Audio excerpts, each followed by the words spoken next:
अस्सलाम वालेकुम। Info TV में खुश आमदीद। उम्मीद करता हूँ आप सब खैरियत से होंगे। मैं हूँ वसीम और आपके लिए लाया हूँ एक और नई वीडियो।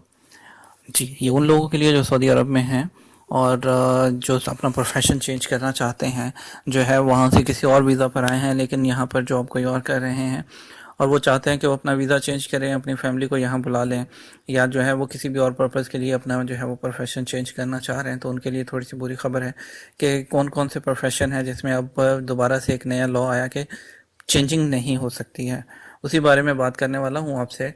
लेकिन आपसे रिक्वेस्ट करना चाहूँगा कि अगर आप मेरे चैनल पर नए हैं और अभी तक आपने सब्सक्राइब नहीं किया तो सब्सक्राइब कर लें ताकि हमारे लेटेस्ट वीडियोज़ आप तक पहुँच सकें। तो चलिए बिना वक्त आए आपकी जो है आज की वीडियो शुरू करते हैं। गैर मुल्की कारकुनान के पेशों के हवाले से पुराना कानून मनसूख और नया कानून नाफिज़ुल अमल हो गया है। वजारत मेहनत ने पेशों में तब्दीली के हवाले से नए ज़ाब्ते ये बनाए हैं कि ऐसा कोई भी पेशा जो सऊदियों के लिए मखसूस हो वो पेशा गैर मुल्की नहीं अपना सकता। अगर वजारत मेहनत ने किसी पेशे में तब्दीली की पाबंदी लगा रखी हो तो ऐसे पेशे के लिए भी तब्दीली की इजाज़त नहीं होगी। अलावा ये ऐसे पेशे जिनके लिए पेश की मंजूरी करार दे दी गई है वो भी नहीं अपनाए जा सकते। ऐसे पेशों के लिए तब्दीली नहीं होगी।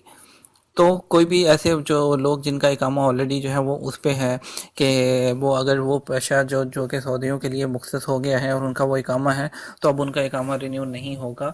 और इसके अलावा जितनी भी कैटेगरीज हैं जहाँ पे अनाउंस हुआ है कि सऊदी ही काम कर सकते हैं तो उस पर भी आप इकामा नहीं लगवा सकते।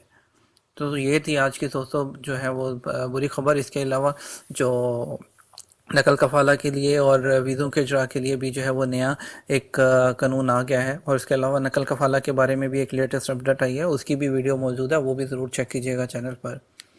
अपना ख्याल रखिएगा, मुझे इजाज़त दीजिए। अल्लाह हाफ़िज़।